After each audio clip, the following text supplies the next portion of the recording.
यानी कि ये जो दे रखा है ये n वेक्टर है, ये यूनिट नॉर्मल वेक्टर नहीं है, तो इसको आप कार्टेशियन फॉर्म में कैसे कन्वर्ट करेंगे? सिंपली xi कैप, इसमें a b c 6 minus 3 2 हो जाएगा ना? बस xi cap plus yj cap plus 6 plus zk cap dot 6i cap minus 3j cap plus 2k cap is equal to 4। ये कर लेते हैं।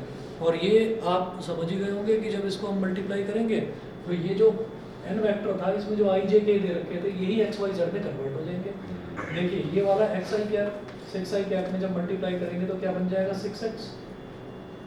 i cap dot i cap तो 1 हो जाता है। ऐसे j वाले को j वाले में मल्टीप्लाई कर दो तो minus 3y।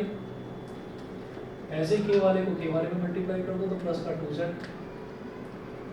Is equal to 4। तो 6x minus 3y plus 2z is equal to 4। ठीक, अब क्या करें? अब आप इसको इधर ले आओ 4 को, तो ये क्या हो गया? 6x minus 3y plus 2z minus 4 is equal to 0। तो अब ये मेरे पास क्या बन गया?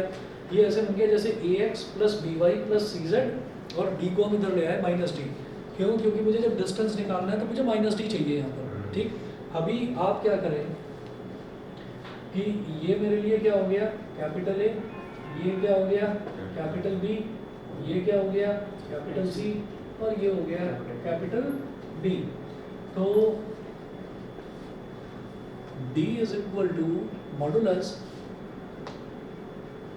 ax1 plus by1 plus cz1 minus capital D।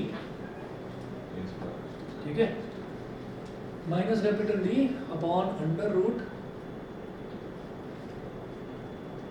a square plus b square plus c square और मॉडुलस।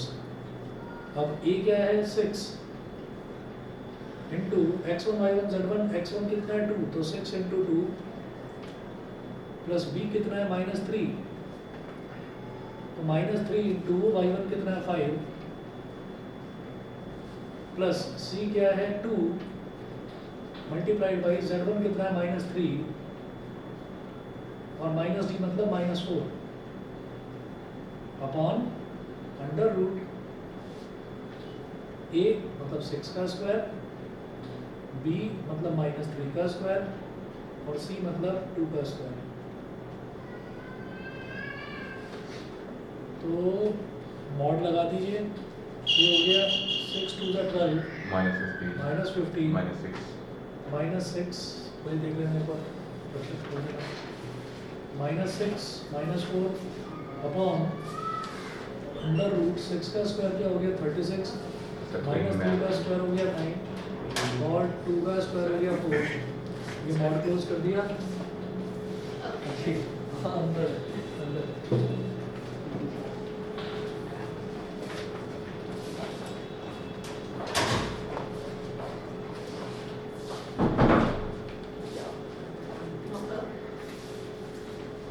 तो ये हो गया 12 और माइनस 15 माइनस 6 कितना हो गया? माइनस 21 और ये हो गया माइनस का 25। 36 प्लस 9 कितना हो जाएगा? 49। मॉड क्लोज 12 माइनस 25 कितना हो गया? 12 माइनस 25 कितना हो गया? माइनस 13।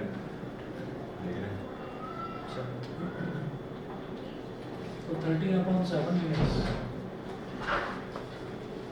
ठीक है, किसी तरीके का कोई घमंड तो नहीं? क्यों? क्यों? एसपी है ये लेडी, है? एसपी है ये लेडी।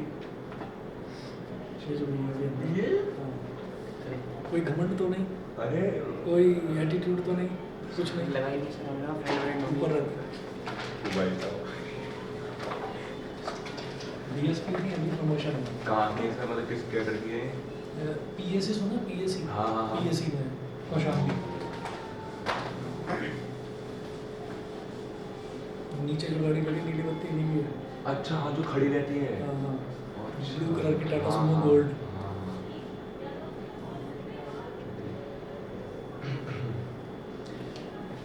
इसी तरीके की कोई बनावट नहीं। हाँ, सही बात है। बहुत बहुत मतलब डाउन टू अर्थ, बहुत नॉर्मल हाउस वाइफ। मुझे भी पहली बार ऐसा ही लगा। चलिए जी ठीक है। हाँ जी, ये सभी को क्लियर है, बताइए। अरे ऑनलाइन बच्चे हैं या नहीं है? ललिता क्लियर है। चलिए जी ठीक है। अच्छा ठीक है, अगला देखिए, अगला जो है ना एग्जांपल नंबर 25, इसको काट दो। हाँ कुछ बोल रहे हैं? सॉरी तिवारी भाई चलिए नहीं आई। चलो जी कोई नहीं। Find the angle between the line, example number 25 जो है ना इसको छोड़ दीजिए। उसके बाद आ जाइए एक्सरसाइज 11.3। एक्सरसाइज 11.3 में देखो question number 1। In each of the following cases determine the direction cosines of the normal to the plane and the distance from the origin. Normal cosines of the normal to the plane, मुझे ये काम करना है। अब आप एक काम करो, इसमें कोई भी, मैं आपको एक पार्ट करके दिखा रहा हूँ कि normal cosines, direction cosines of the normal to the plane. अच्छा जो नॉर्मल होता है, नॉर्मल का अगर मान लीजिए मैं यूनिट नॉर्मल वेक्टर बना लूँ, यानी कि एन कैप बना लूँ, तो एन कैप का चाहे डायरेक्शन रेशो पूछे चाहे डायरेक्शन कोसाइन पूछे, एक ही बात है। तो आपको क्या करना है, आपको इसको एन कैप में कन्वर्ट कर लेना है। इस तरीके से देखिएगा, जैसे मैं इसके 4 पार्ट्स हैं बेटा, 4 में से मैं कोई एक पार्ट करा रहा हूँ। आप ये देख लो, डी पार्ट कराऊँ, कौन सा कराऊँ? ए करा देता हूँ। ए में ना z = 2 लिखा हुआ है, तो समझ में नहीं आ रहा होगा कि पूछना क्या चाह रहे हैं हमसे। देखिए अगर हमको इस तरीके से कुछ भी दे रखा है ना, जैसे ये एक्सरसाइज 11.3 में क्वेश्चन नंबर 1 का ए पार्ट, क्वेश्चन नंबर 1 का ए पार्ट है z = 2। z = 2। तो ये जो z = 2 आ गया, अब आप ये देखिएगा यहाँ पर x और y तो है नहीं, ठीक। तो मैं क्या करूँगा, x और y तो है नहीं, तो इसको हम क्या करेंगे कि वही ऐसे लिख देंगे 0x + 0y + 1z = 2। हमने ऐसे लिख दिया। उसके बाद कुछ बच्चे शॉर्टकट मारने के लिए क्या कर देते हैं कि r vector dot 0i cap + 0j cap + 0k cap ये लिख देते हैं। आपको बस एक स्टेप एक्स्ट्रा लिखना है, लिख देना उसको। जब x y z को कन्वर्ट करना होता है वेक्टर फॉर्म में, यानी कि मैं इसको किस फॉर्म में कन्वर्ट करना चाह रहा हूँ बेटा, देखिए r vector dot n cap = d, मैं इसको इस फॉर्म में कन्वर्ट करना चाहता हूँ।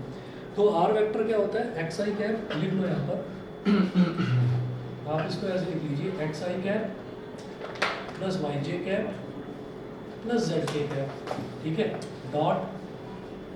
अब ये जो x y z लिखा हुआ है इसको आप लिखिए 0i cap + 0j cap + 1k cap = 2। तो देखो ऐसे लिखना कोई गलत नहीं है। क्या हुआ, ये आप ये देखो xi कैप और 0i कैप को जब मल्टीप्लाई करोगे तो 0 × x क्या बन जाएगा, 0 बन जाएगा, ठीक है। 0 × x आपका 0 बन जाएगा, उसको आप 0x लिख सकते हो, कोई प्रॉब्लम नहीं। ऐसे ही 0y कैप, तो 0 × y इस तरीके से मल्टीप्लाई हो जाएगा। ऐसे 1k कैप और zk कैप को जब मल्टीप्लाई करेंगे तो 1 × z 1z बन जाएगा, ठीक है। तो कोई इसमें दिक्कत नहीं है, इस तरीके से आप लिख सकते हैं इसको। तो अब ये मैंने करा क्यों है, ताकि xi + yj + zk उसका फोन गिरने वाला कुछ ना कुछ होता रहता सर वो ऐसे फिसल गया, मुझे लगा गिर जाएगा तो एकदम से पकड़ लिया। मुझे लगा इसने कुछ करा है। सर मतलब मार कुछ कर दिया। चलिए देखिए, ये हो गया r वेक्टर डॉट, और ये क्या हो गया 0i cap + 0j cap + 1k cap = 2। अब इसमें एक बार वेरीफाई कर लो, इसमें एक बार वेरीफाई कर लीजिए कि ये जो वेक्टर बना है ना मेरा, ये n वेक्टर है या n कैप है। n कैप का कैसे पता चलेगा कि अगर इसका जो मैग्नीट्यूड है, अगर इसका मैग्नीट्यूड 1 आ जाए तो 0 का स्क्वायर + 0 का स्क्वायर + 1 का स्क्वायर क्या हो गया 1 है ना। तो इसका मतलब ये जो दे रखा है ये हमारा यूनिट नॉर्मल वेक्टर है, और यूनिट नॉर्मल वेक्टर के डायरेक्शन रेशो और डायरेक्शन कोसाइन एक ही बात होती है। तो इसमें इन्होंने क्या बोला कि determine the direction cosines of the normal to the plane. तो आप ये कहेंगे कि here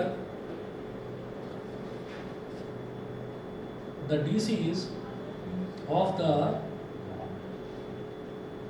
normal to the plane। और एक चीज याद रखना, प्लेन में जब भी कभी मेरे से डायरेक्शन रेशो या डायरेक्शन कोसाइन पूछे जाते हैं तो वो उसके नॉर्मल के ही पूछे जाते हैं, ठीक है। प्लेन में जब भी डायरेक्शन कोसाइन या डायरेक्शन रेशो पूछे जाएंगे तो वो उसके नॉर्मल के ही पूछे जाएंगे। तो अब आप ये देखिएगा, here the DCs of the normal to the plane are L is equal to 0, M is equal to 0। फटाफट आंसर देखो पीछे। देखिए भाई अरे उसके पीछे ठीक है ना, तुम देख लो ना बुक जिसके पास है। अक्षत देख रहा है कोई नहीं? ये वो पेज का है नहीं 228 सही है। ठीक है।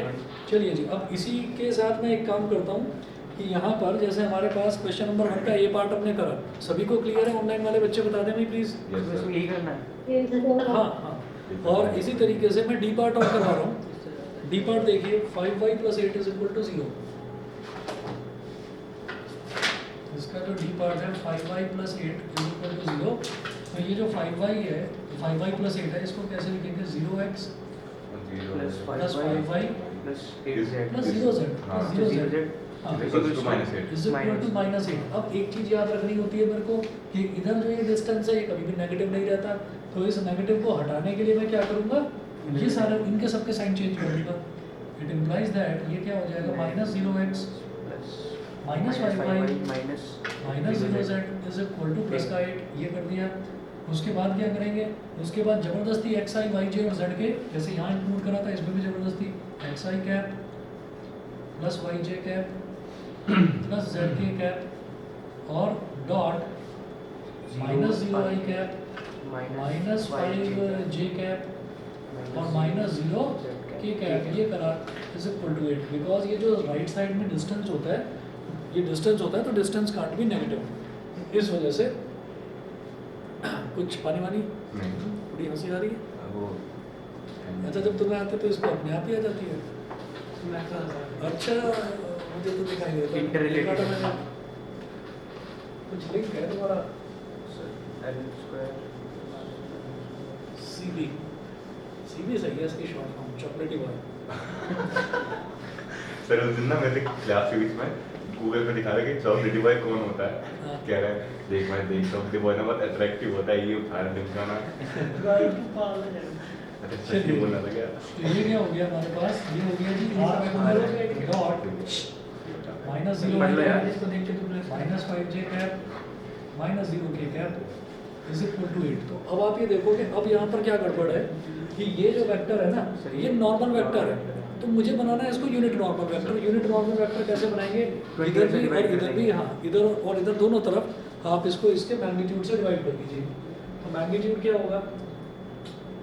पढ़ लो यार। पढ़ ही रहे तू पढ़ ले याद है r vector dot -0i cap -5j cap -0k cap. ठीक है। और इसको आप डिवाइड कर दीजिए 26 0 स्क्वायर अच्छा सॉरी प्लस -5 का स्क्वायर प्लस अगेन 0 का square is equal to 8 upon वही अंडर रूट 5 -5 का स्क्वायर। ठीक है। वो 0 का स्क्वायर नहीं लिख रहा हूँ, मतलब सेम टर्म से दोनों तरफ डिवाइड कर दिया। जब सेम टर्म से डिवाइड करा तो आर वेक्टर क्या आ गया? आर वेक्टर डॉट इधर क्या बन जाएगा? -0 और ये -5 का स्क्वायर मतलब 25 का स्क्वायर रूट मतलब 5 लूँगा। -0 upon 5 i cap -5 upon 5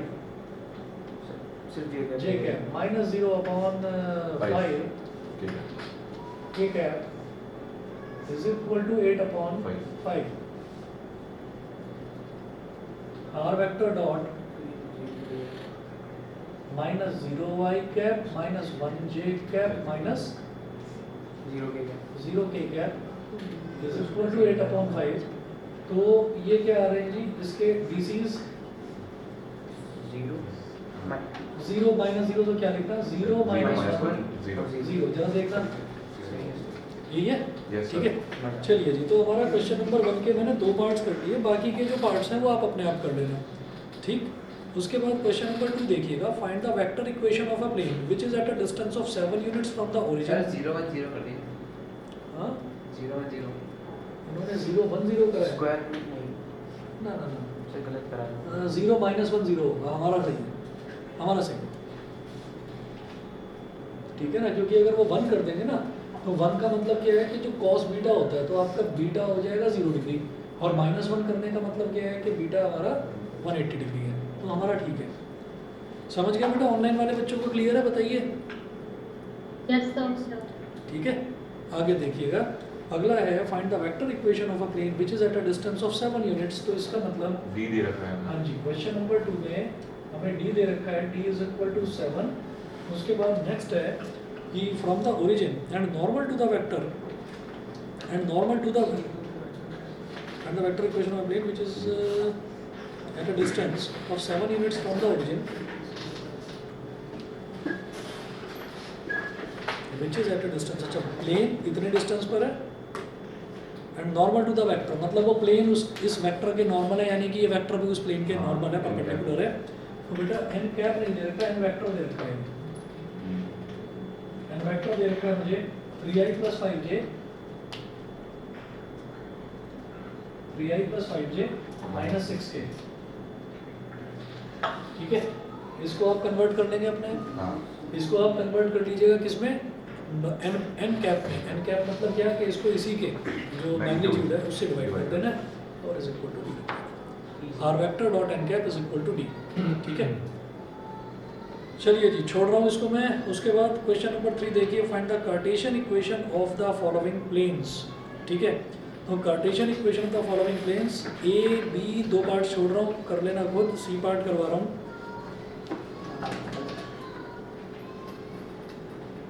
question number 3 का सी पार्ट वो पूछ रहे हैं फाइंड द कार्टेशियन इक्वेशन। तो जो वेक्टर इक्वेशन दे रखी है उसको कार्टेशियन में कन्वर्ट करने के लिए सिंपली जो आर वेक्टर है उसकी जगह एक्स आई प्लस वाई जे प्लस जेड के किया जाता है, बस।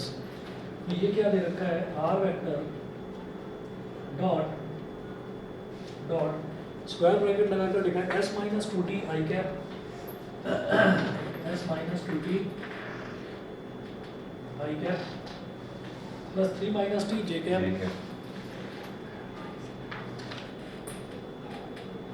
Plus 3 minus t j cap.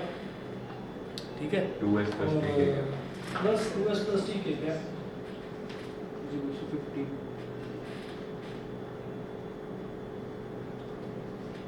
Is equal to 15 is equal to 15। ये दे रखा है, हम वैल्यू डाल दीजिए। आर वेक्टर क्या हो गया, x i cap plus y j cap plus z k cap dot s minus 2t i cap plus 3 minus t j cap plus 2s plus t k cap is equal to 15। ठीक है जी, आई वाले में आई वाले को multiply करो, क्या हो जाएगा, s minus 2t into x plus 3 minus t into y plus 2s plus t into z is equal to 15। ये आपकी बन गई कार्टेशियन इक्वेशन है। बस चलो। ठीक है, बस हो गया खत्म। क्वेश्चन नंबर 3 का ए और बी पार्ट अपने आप करना। उसके बाद इन्होंने देखिए पूछा बेटा question number 4, in the following cases find the coordinates of the foot of the perpendicular drawn from the origin. ये वाला क्वेश्चन अच्छा है। तो इन्होंने 4 पार्ट दे रखे हैं।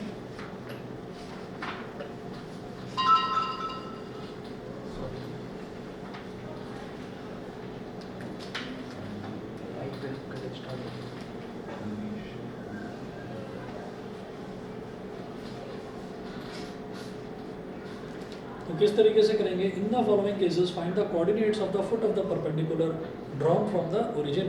तो ये हमको ना प्लेन की इक्वेशन दे रखी है।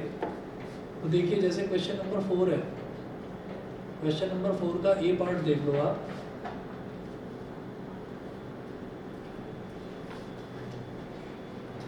तो ये प्लेन है और प्लेन की इक्वेशन हमें क्या दिया है, 2x plus 3y plus 4z minus 12, 2x plus 3y plus 4z minus 12 is equal to 0। अब वो बोल रहे हैं find the coordinates of the foot of the perpendicular drawn from the origin. Foot of the perpendicular drawn from the origin. ठीक है, तो origin ये हो गया बेटा O 0 0 0 और इस पॉइंट को आप P मान लीजिए। पॉइंट P लिख दीजिए, let the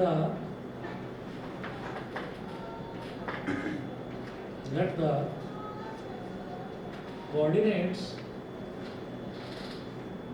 of the foot of the, let the coordinates of the foot of the perpendicular drawn from origin be P x1 y1 z1.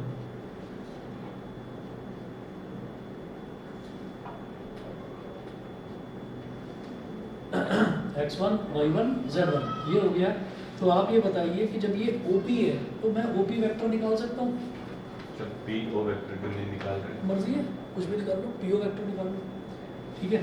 आप PO वेक्टर निकालोगे तो भी ऐसे ही करना है आपको, 0 माइनस एक्स, कोई दिक्कत नहीं है। OP वेक्टर निकालोगे तो क्या हो जाएगा, P माइनस O मतलब x1 minus 0 i cap plus y1 minus 0 j cap plus z1 minus 0 k cap. ये n वेक्टर बन जाएगा ना? ये OP वेक्टर बन गया हमारे पास। n वेक्टर नहीं मानेंगे सर? नहीं, n वेक्टर तो बता रहा हूँ मैं। OP वेक्टर क्या हो गया अब हमारे पास, x1 i cap plus y1 j cap plus z1 k cap, इसको बोल दीजिए इक्वेशन नंबर 1। ये क्या हो गया, ये एक परपेंडिकुलर, उन्होंने बोला in the following cases find the coordinates of the foot of the perpendicular drawn from the origin. Origin से एक परपेंडिकुलर इस पर ड्रॉप कर दिया गया, ठीक है। अच्छा, उसके बाद अब हमें क्या करना है कि इस पर वेक्टर पर, ये जो प्लेन है सॉरी, इस प्लेन पर नॉर्मल वेक्टर में वो तो हम निकाल ही सकते हैं।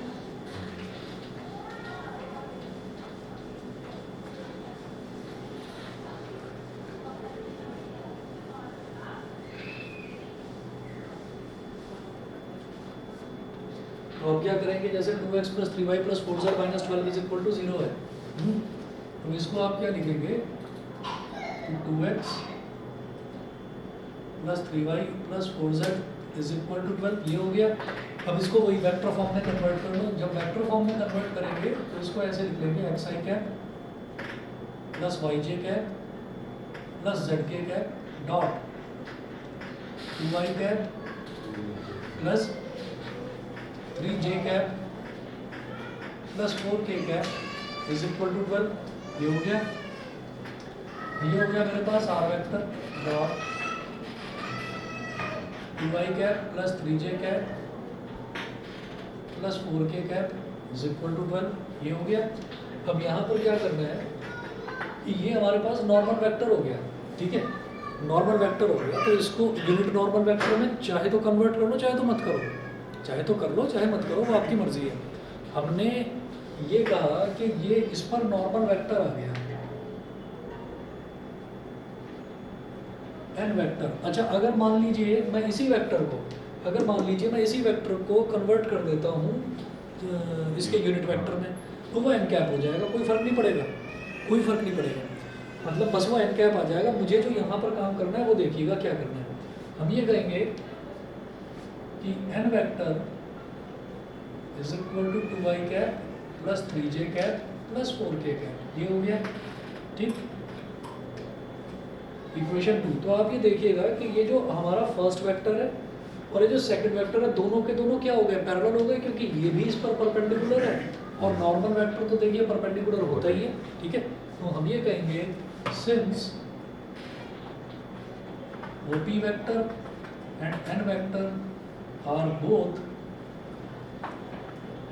परपेंडिकुलर टू द प्लेन, दोनों के दोनों प्लेन पर परपेंडिकुलर है, they both are perpendicular to the plane, so their DRs must be proportional, direction ratios इनके प्रोपोर्शनल हो जाएंगे, their DRs must be proportional, ठीक है। अच्छा, उसके बाद अब अपना हमें टारगेट याद रखना है, हमारा टारगेट क्या है कि ये x1 y1 और z1 बस ये वैल्यूज आ जाए, ठीक है। तो इनके DRs प्रोपोर्शनल हो गए OP वेक्टर के और n वेक्टर के। तो इसका मतलब क्या हो गया, प्रोपोर्शनल मतलब x1/2 y1/3 is equal to z1/4 is equal to k मान लो या लैम्डा मान लो, आपकी मर्जी। यहाँ से क्या हो जाएगा, अगर x1/2 को लैम्डा के बराबर रख दिया x1 is equal to 2 lambda, y1 upon 3 को लैम्डा के बराबर रख दिया तो y1 is equal to 3 lambda. Similarly z1 upon 4 is equal to lambda means z1 is equal to 4 lambda. x1 y1 z1 तीनों की वैल्यू आ गई, तीनों की वैल्यू आ गई। अब लिखेंगे since x1, y1, z1 lie on the given plane, lie on the given plane। अब क्या हुआ? जिम जा रहा है ना आजकल। दर्द काफी काफी तो उसकी वजह से कुछ होता है ऐसे कि मार दिया। पता है मेरे को, मासूम मैं बिल्कुल कोमल सा। x1 y1 z1 lie on the given plane, तो क्या करेंगे कि ये इस प्लेन की इक्वेशन को सेटिस्फाई करेगा, ठीक है? तो इट विल सेटिस्फाई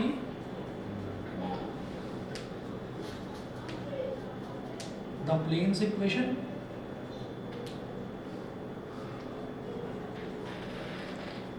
तो देखिए ये 2x plus 3y plus 4z minus 12 is equal to 0, तो 2x1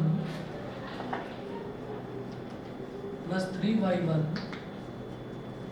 plus 4z1 minus 12 is equal to 0। हाँ जी, x1 की जगह डाल दीजिए 2 लैम्डा, तो 2 इंटू 2 लैम्डा प्लस 3, y1 की जगह डाल दीजिए 3 लैम्डा और 4 z1 की जगह डाल दो 4 लैम्डा। माइनस 12 को उधर ले जाओ तो प्लस 12 हो गया। तो यहाँ से मैं लैम्डा की वैल्यू निकालना चाहता हूँ।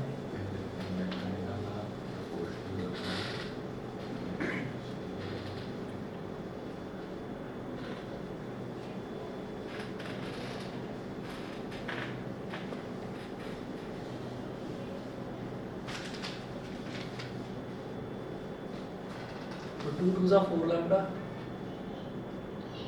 प्लस 3 3 जा 9 lambda 16 lambda is equal to 12। Plus 16 lambda 4 plus 9 13, 13 plus 16 कितना होगा? 29 इज इक्वल टू लैम्डा, तो lambda is equal to 12 upon 29। अब कर लेंगे। Therefore x1 is equal to x1 कितना था 2 लैम्डा, 24/29 2 लैम्डा मतलब 2 into 12 upon 29 24 upon 29। y1 is equal to कितना है 3 लैम्डा मतलब 3 into 12 upon 29, तो ये हो गया 36 upon 29 सॉरी, और z1 is equal to 4 lambda 48/29। 4 into 12 upon 29। देखिए जी जरा आंसर इसका सही है सर। सही है। चलिए जी, इसके बाद जैसे क्वेश्चन नंबर 4 ही है ना, तो फोर्थ का मैंने ए पार्ट देखा। अगर मान लीजिए बी देखेंगे तो बी में x मिसिंग है, तो उसमें x को आप अपनी तरफ से लिख देना 0x, बाकी सारा प्रोसेस बिल्कुल सेम। इसी तरीके से डी में जो है x और z दोनों मिसिंग है, तो x की जगह 0x और z की जगह 0z लिख देना, ठीक है? और बिल्कुल इसी तरीके से आसान सा ही है। हाँ आसान, तो जब तक किसी चीज़ को करते ही नहीं तब तक ही डर लगती है बस। पेपर में आता मैं कर दिया। ठीक है, चलिए जी, उसके बाद देखिए क्वेश्चन नंबर 5 है, find the vector and Cartesian equations of the planes that passes through the point 1 0 -2 and the normal to the plane is i cap plus j cap minus k cap, ठीक है? तो ये वाली जो equation है ये भी हमको पता है, ये भी एक फॉर्म है कि जिसमें हमको नॉर्मल वेक्टर दे रखा हो और साथ में ये दे रखा हो कि वो एक पॉइंट से पास हो रही है। तो क्या होता है जी इसका फॉर्म बताओ? ये r vector minus a vector करके था कुछ, हाँ ठीक है? Dot n vector is equal to 0, ठीक है? तो ये मैं मिटा रहा हूँ इधर से, ये नोट कर लिया बेटा सबने? बताइए, यस सर। ऑनलाइन वाले बच्चे बता दें भाई। नेट टाइम हो गया। Yes, sir. Yes, sir. चलिए ठीक है, तो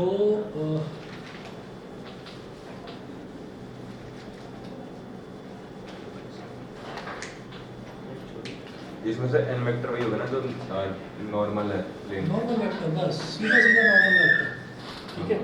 अच्छा, और कहीं पर यूनिट नॉर्मल वेक्टर भी ले लोगे तो भी कोई प्रॉब्लम नहीं, तो भी कोई प्रॉब्लम कर लोगे, इसको छोड़ दोगे? चलिए फिर इतना ही कर लीजिए, ठीक है? ये क्वेश्चंस करिएगा, हर एक जितने भी आगे के क्वेश्चंस हैं ना किसी न किसी फॉर्म से मिलते जुलते हैं, और जहाँ पर लाइन और वो वाला हो, एंगल निकालने वाला हो, वो छोड़ देना। आ जाओ भाई